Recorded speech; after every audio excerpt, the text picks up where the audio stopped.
So, what's going on in Mozambique? Well, there's a massive energy project that's completely stalled. The future of an entire region is kind of hanging in the balance. And the official reason for the delay?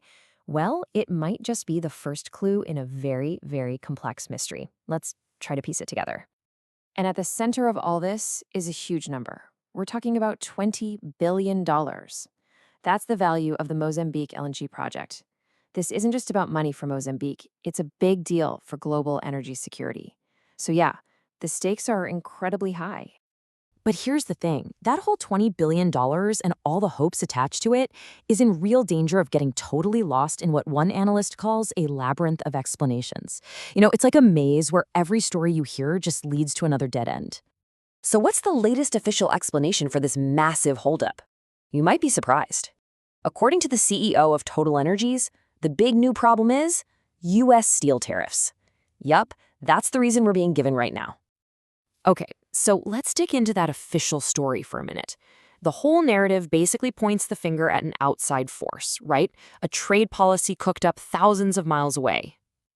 So here's how the official argument goes. The project got shut down back in 2021, and for a very good reason. There were violent attacks in the Cabo Delgado region. But now, even though security is getting a bit better, Total Energies is saying, hold on, there's a new problem. And that problem? A whopping 50% U.S. tariff on steel. They claim this jacks up construction costs so much, we're talking an estimated 5.6% jump for metal parts that a restart before 2029 is pretty much off the table. But is that the whole story? Or is this just where the labyrinth really begins? Let's peel back that official layer and see what's hiding underneath. And this really gets to the heart of it, doesn't it? Is this massive $20 billion project actually being held hostage by something like trade tariffs? Or is the real problem something deeper, something happening inside Mozambique itself? So you've got these two competing stories, right? On one side, you have the external barrier, the U.S. steel tariffs. It's a neat, tidy explanation. But on the other side, you have this internal fragility, this much, much messier mix of insecurity and corruption. The real question is, which one is actually stopping the show? All right, to help us figure this out, let's bring in another voice. We're going to look at what an independent analyst has to say, and, well, their take is very, very different from the official line. According to this analyst, this whole thing about tariffs, it's not the real issue. It's what they call a rhetorical maneuver.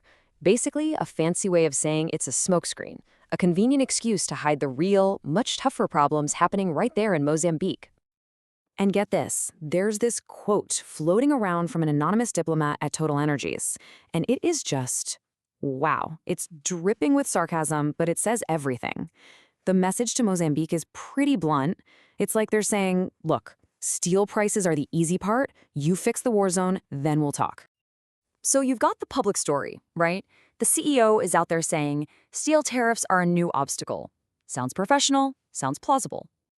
But then the analyst comes in with the reality check. It's like, wait a minute, what about the armed conflict? Was that just some minor hiccup? It really puts it in perspective.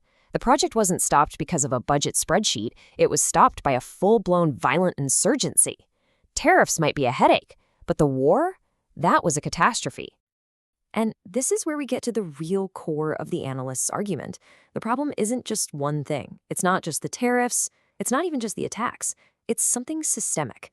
Think of it like rust, something that's been slowly eating away at the entire system for a long, long time.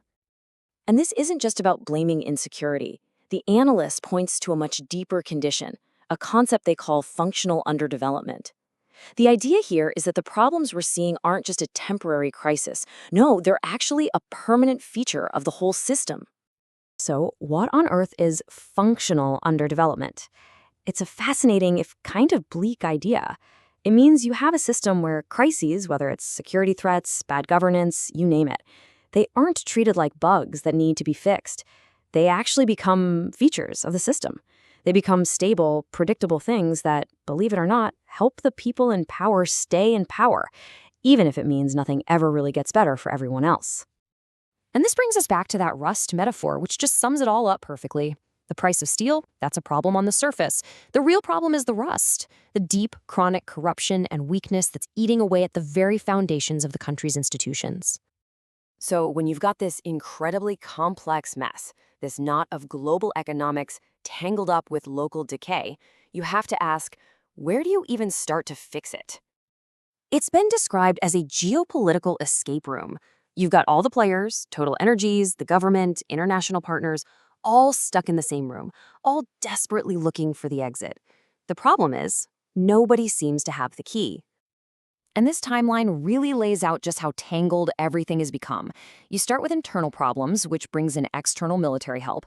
Now, years later, a totally separate external shock, those tariffs, is being used as the reason for more delays. Local issues, global forces.